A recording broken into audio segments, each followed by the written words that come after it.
Santo, un mensaje que está aquí en Isaías capítulo 43, nos habla mucho acerca de que Dios es un Dios de nuevos comienzos, ¿no?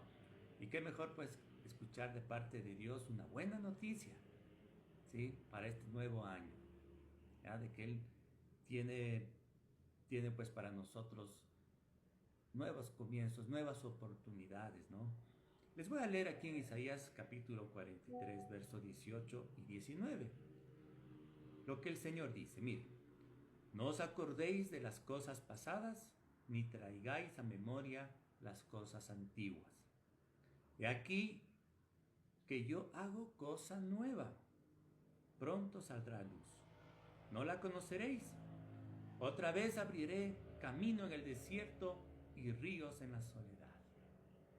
Mire, he aquí dice el Señor que trae cosas nuevas. Pero bien, el Señor empieza diciendo, no os acordéis de las cosas pasadas. Y es que lamentablemente así somos los seres humanos. Nos quedamos atados por algún error del pasado, por alguna situación mala que hemos vivido. Y no solamente que es un recuerdo que nos pueda traer tristeza, ¿no? Sino que lamentablemente esos pensamientos del pasado muchas veces nos condicionan para no seguir adelante. Y nos quedamos con un pensamiento algo así como decir, es que ya no se puede, es que ya no hay oportunidad, es que ya no hay remedio, cosas de esas. Por eso dice el Señor, no traigáis a memoria las cosas pasadas, ¿ya? Y vamos a ver que en este capítulo el Señor pues se propone dar nuevos comienzos de distintas maneras. Lo primero que quiero compartir con ustedes es que Dios da un nuevo comienzo dándonos una nueva naturaleza. Vamos a leer en el capítulo 43 mismo el versículo 1 de Isaías, ¿no? Dice así, ahora así dice Jehová, creador tuyo, oh Jacob, y formador tuyo, oh Israel. No temas, porque yo te redimí, te puse nombre, mío eres tú. Este versículo hace mención a dos condiciones del ser humano, como criaturas de Dios o como hijos de Dios, que no es lo mismo. ¿Ah? Mire que el Señor dice aquí, creador tuyo, oh Jacob. El nombre Jacob está relacionado con esa condición de ser criatura de Dios. Pero luego también dice aquí Israel, ¿no? Que es un nuevo nombre que Dios le puso a Jacob después que él fue transformado en una condición de una nueva relación con Dios, ¿no? Ahora entonces les cuento un poco de la historia de Jacob, quien luego fue convertido en Israel. El nombre mismo Jacob fue puesto porque él desde pequeño, desde que estaba en el vientre de su madre, comenzó a manifestar una naturaleza, ¿no? El nombre Jacob quiere decir suplantador, ¿ya? Y es que él luchaba en el vientre de su madre contra su hermano mellizo para salir primero, porque los primogénitos son los que se llevaban la mayor parte de la herencia de su padre. Por eso pusieron ese nombre, porque quiso suplantar a su hermano. Y más adelante ya, con el transcurrir de los años, cuando Jacob y su hermano mellizo, Esaú, eran grandes, ¿no? Este Jacob se aprovechó de una debilidad de su hermano para comprarle la primogenitura, pues, o sea, a través de una viveza, como se dice, ¿no? Y luego de eso, compró con su propia mamá, engañó a su padre, quien era ya un anciano y que no podía ver, para suplantar a su hermano y pedir que el anciano padre lo bendiga a él, ¿no? Y a través de esa oración de bendición le entregue la herencia, la primogenitura. Fue con engaños. Ese era Jacob. Por supuesto que su deseo de obtener la primogenitura y todo aquello quizás correspondía a un llamado que Dios ya tenía preparado para él, pero los métodos que él empleaba, no el engaño, no estaban bien. Eso corresponde a esa naturaleza antigua de Jacob como criatura, y esa es la naturaleza que tenemos nosotros, ¿no? que si no somos transformados, esta naturaleza es la que nos lleva muchas veces a cometer muchos errores en nuestra vida. Jacob, por obtener por medio del engaño y la mentira la primogenitura, tuvo que salir huyendo de su hermano y se fue a refugiar en la casa de un tío llamado Labán. Pero allá justamente él cosecharía lo que sembró. Porque Jacob, durante varios años que vivió con su tío, fue engañado también. Fue engañado por él, por su tío, ¿no? Y no recibió el salario que le correspondía, no recibió también a la hija que él, por la que pidió la mano, ¿no? Para casarse. Bueno, le pasaron un montón de cosas. Pero hermanos, la buena noticia es que el Señor tenía un nuevo comienzo para Jacob. Un nuevo comienzo. Y cuando ya llegó el momento, Dios lo llamó a Jacob para que salga de la casa de su tío. Y lo primero que Dios hizo fue que Jacob pueda salir con gran riqueza. Toda buena parte del ganado que cuidaba Jacob, porque era pastor, ¿no es cierto?, de ovejas, y cuidaba las ovejas de su tío, que luego fue su suegro también, pues pasaron a manos de él, ¿no? Haciendo que Dios de esa manera pues le estaba dando un nuevo comienzo. Todos los años que él no recibió el salario justo, ahora pues recibía el salario que durante años no recibió. Y no solo eso, sino que en su salida, ya cuando se aproximaba a la casa de donde salió, ¿no?, de sus padres, ya tuvo un encuentro con Dios. Tuvo un encuentro con Dios. Dice que se le presentó, ¿no?, el ángel de Jehová y luchó con él. Y dice que Jacob le decía, mientras luchaba con el ángel, yo no te voy a dejar hasta que tú me bendigas. ¿Ya? Entonces, finalmente dice que el ángel descoyuntó, ¿no?, a Jacob y le dijo Dios, has luchado contra los hombres y contra Dios y has vencido. Tu nombre ya no será Jacob, tu nombre será Israel. Ahí fue, en ese encuentro con Dios, que la vida de Jacob obviamente cambió, fue transformada y Dios le dio una nueva naturaleza y un nuevo nombre llamado Israel. Ahora, esta historia lo que a nosotros nos quiere enseñar es lo que Jesús, o que el Evangelio mismo enseña, ¿no? Y ahí podemos leer en Juan capítulo 3 cuando decía Jesús, es necesario nacer de nuevo para entrar al reino de Dios. Así que Dios tiene, para aquellos que no han tenido esa experiencia, Dios tiene un nuevo nacimiento y un nuevo comienzo que Él puede darte, siempre y cuando pues te vuelvas a Él. ¿Ya? Si tú vienes, esa naturaleza, ese Jacob, esa naturaleza de como criatura de Dios, ¿no?, puede ser cambiada y transformada a una nueva naturaleza que es Cristo en ti y experimentar aquello que dice la Biblia, ¿no? El que está en Cristo, nueva criatura es, las cosas viejas pasaron y aquí todo comienza a ser hecho nuevo. Ahí me estaba acordando yo de un viejo amigo de la juventud. Este amigo vivía en las drogas, vivía en malos caminos, ¿no?, delinquiendo. Y sabe que él era apodado con el nombre de Diablo, porque entre los malos, él era el malo. O sea, ya con eso ya se puede imaginar, ¿no?, la naturaleza de él. Y hace como 30 años atrás que lo conocí, él luchaba, ¿no?, entre entrar a Cristo o seguir en ese mundo. Y ahora, después de 30 años que me lo encuentro, ¿no?, ya lo encuentro más bien él estudiando en el seminario bíblico, preparándose para servir a Dios. Su vida ha cambiado, ¿verdad? Hace mucho tiempo mismo ya había cambiado. Y qué gusto ver cómo Dios hace, ¿no es cierto?, esas cosas. Y ahí está, una nueva criatura, un nuevo comienzo. Bueno, vamos a ver otro comienzo que Dios tiene preparado, ¿no? Aquí mismo en Isaías 43, vamos a leer el versículo 2 y 3. Un nuevo comienzo tras una gran aflicción. Dice así: cuando pases por las aguas, yo estaré contigo, y si por los ríos, no te anegarán. Cuando pases por el fuego, no te quemarás, ni la llama arderá en ti. Porque yo, Jehová, Dios tuyo, el Santo de Israel, soy tu Salvador. Mire, Este versículo, cuando dice cuando pases por las aguas o cuando pases por el fuego, es una analogía para indicar cuando pases por una gran aflicción. La idea es que cuando pases por las aguas se refiere a pasar por unas aguas en las que te vas a ahogar, ¿ya? O cuando pases por el fuego, obviamente, ¿no? En la que te vas a, ya no tienes remedio y dices, pues aquí me muero quemado, ¿no? Esa es la idea. Entonces, es una analogía así mismo para decirle que hay momentos en la vida en la que vamos a sentirnos como aquellos que están quizás, ¿no?, al borde de ya de perecer ahogados o en el fuego, en la que muchas veces la aflicción nos hace pensar que ya no hay más remedio, ya no hay más posibilidades, que aquí ya me fregué, como decimos comúnmente, ¿no? Ya me fregué, ¿ya?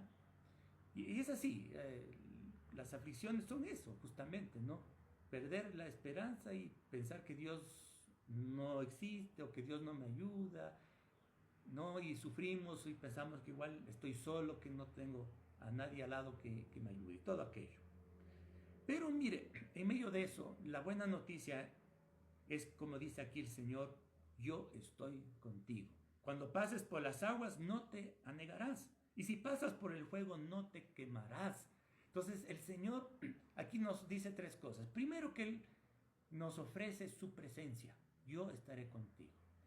Es decir, si pasas por esos momentos tan difíciles de aflicción, déjame decirte, el Señor te acompañará y te dará la fortaleza para que puedas pasar en paz, ¿no? Con una paz interior y con fortaleza, con esperanza, ese momento duro, ¿ya?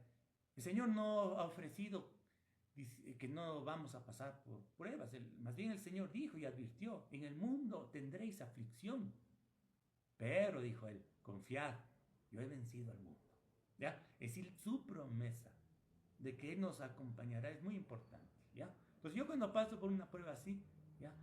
Y de hecho pasé, ustedes saben el testimonio de mi esposa, ¿no es cierto?, con su salud tan quebrantada, pero saber durante todo ese tiempo que pasamos nuestra tribulación, que el Señor siempre nos acompañó y que su paz estuvo siempre en nuestro corazón para saber que un día esa prueba iba a terminar. Segunda cosa, además de acompañarnos con su presencia, saber que el poder de Dios también está allí. Él es el único que puede hacer que cuando pasemos por las aguas no nos ahoguemos y si pasamos por el fuego no nos quememos, porque su poder está ahí para cuidarnos. El Señor dijo, no hay prueba, digamos, sobrehumana y que no puedan soportar, ¿de acuerdo? Él ha ofrecido, pues, entonces que con su poder nos va a cuidar ahí, ¿ya? También de que un día el Señor con su gracia nos va a bendecir, porque toda prueba tiene su fecha de finalización, es decir, no es para siempre, no es para siempre, hermano, esa es la buena noticia. Toda aflicción un día termina, porque Dios eso es lo que ha prometido. Y el Señor, pues, al final de las pruebas siempre nos premia. Acuérdese usted de la historia de Job. Job, en el Antiguo Testamento, ¿qué nos dice de él? Que él también pasó por estos momentos, ¿no?, de grandes aflicciones. Mire lo que dice. Perdió a todos sus hijos, murieron. Perdió todas sus riquezas que tenía, ¿no? Todos se le robaron, todos miles de cabezas de ganado, ¿no? Y perdió finalmente su salud, ¿ya? Él no entendía por qué le sobrevinieron todas esas cosas. Job era un hombre justo, temeroso de Dios y apartado del mal. Obviamente que él se amargó la vida y decía, Dios mío, ¿por qué me ha venido todo esto? Pero él tuvo paciencia, acuérdese. Él tuvo paciencia y nunca perdió la fe. Él decía, aunque esta mi carne esté deshecha, con todo he de mirar a Dios, ¿no es cierto? Yo sé que mi Redentor vive, decía. O sea, nunca perdió la fe. Finalmente, después yo no sé, muchos meses de sufrimiento, el Señor le quitó la prueba y le devolvió la salud. Le devolvió todos los bienes que perdió. Es más, dice la Biblia que le dio el doble de lo que tenía y volvió a tener sus hijos. Pero todo mejorado, mire, porque en cuanto a sus bienes materiales, Dios le dio el doble.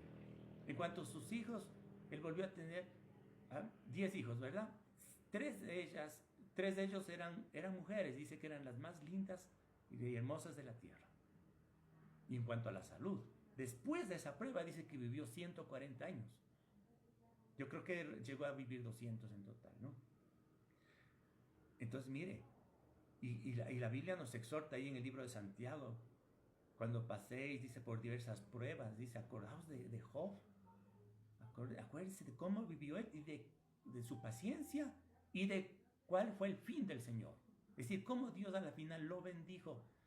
Entonces, mire, ese es el nuevo comienzo que yo quiero decirle que Dios tiene preparado para ti. Si estás pasando por una prueba así tan grande en la que de pronto has perdido la esperanza, acuérdate de Job y acuérdate de este mensaje que Dios dice aquí. Si pasas por el fuego no te quemarás, yo estaré contigo, yo soy tu Salvador. Pronto terminará esto y pronto te daré, dice el Señor, un nuevo comienzo. ¿Ven? Que este año sea pues bendecido de esa manera. Bueno, sigamos viendo algo más aquí. En Isaías 43, verso 16, nos habla de otro nuevo comienzo, ¿no? Y yo quiero ahí hacer referencia al aspecto laboral. Porque yo sé que quizás hay muchos que puedan estar inconformes porque no ganan lo que deben, lo que merecen, porque quizás el ambiente de trabajo tal vez no es el más adecuado y muchas cosas de esas, ¿ya? Vamos a leer en Isaías 43, verso 16. Dice así: así dice Jehová, el que abre camino en el mar y abre senda en las aguas impetuosas, el que saca carro y caballo, ejército y fuerza, caen juntamente para no levantarse, fenecen como pábilo que quedan apagados. ¿A qué hace referencia este versículo? Que Dios dice abre camino en el mar. Hace referencia a cuando Israel salió de Egipto. En tiempos de Moisés, recordarán. Israel había vivido ahí en Egipto, si no me equivoco, fue como 400 años, ¿no? Y de los cuales ya en los últimos periodos, cuando se levantó un faraón, redujo al pueblo de Israel a la esclavitud, lo sometió a esclavitud. Y nos cuenta ahí en el libro del Éxodo que Israel era sometido a grandes trabajos. Y cuando ellos reclamaban algo, Faraón les hacía trabajar el doble por la misma paga, ¿no? Y él les acusaba, decía, lo que pasa es que están ociosos, ¿no? Por eso es lo que andan reclamando y andan queriendo ir a rendir culto a Dios. Y les daba más trabajo. Y les azotaba, dice, les azotaban a los israelitas, ¿no? Era un trabajo duro. Tantos años, tantos siglos, mire, en Egipto, y ellos no fueron compensados por su trabajo como debían. Y además de eso, finalmente, Faraón decidió matar a los varones, a los hijos de los israelitas. Si nacían varón, a la muerte. Ahí fue cuando ellos clamaron a Dios y el Señor descendió a ver su aflicción y descendió a rescatarlos.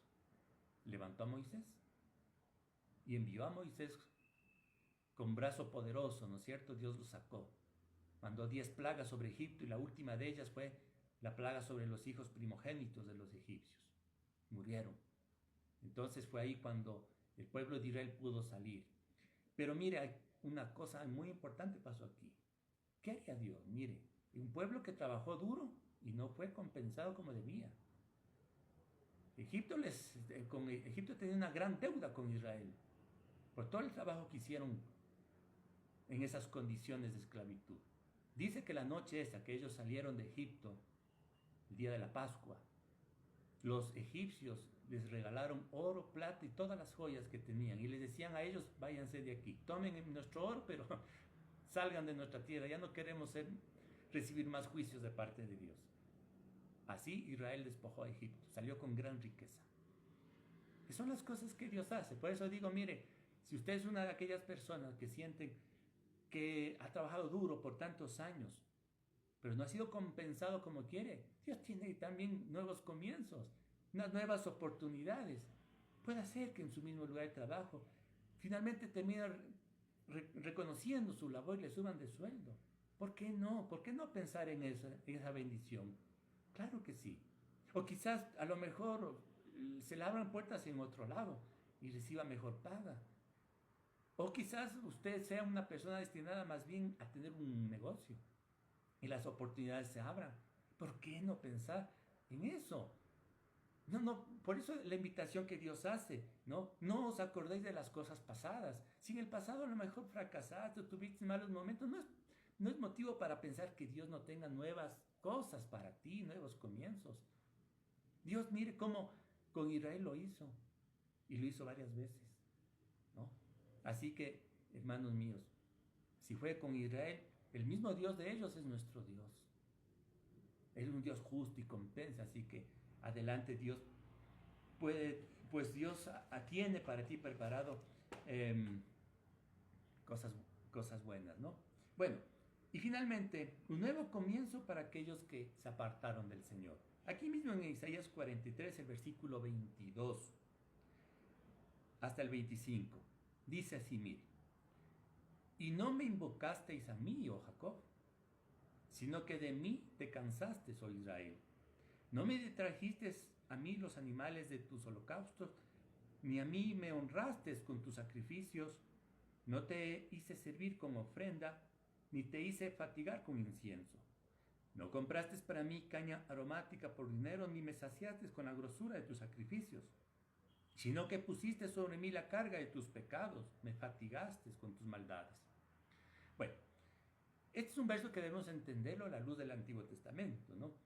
Esto de traer sus animales para los holocaustos, de honrarle con sus sacrificios y ofrendas de incienso y todo aquello, es una forma de culto, ¿no?, que se tenía antes.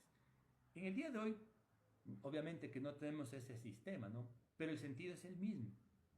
El sentido de que nosotros debemos rendir culto a Dios. ¿Ya? Y aquí cuando dice, no me invocaste a mí, habla de un pueblo que dejó de buscar a Dios, ¿no? Dejó luego de rendirle culto. Y así hay muchas personas que esa devoción que un día tienen se pierde. Y ya no es prioridad buscarle a Dios. Ya no. Será para después, dicen, ¿no? Y poco a poco se va enfriando ese amor al Señor hasta que finalmente se apartan. Y sucede, como dice Dios aquí, me fatigaste con tus maldades. Es decir, y una vez que nos apartamos del Señor, es más fácil caer en el pecado y comenzar eh, a,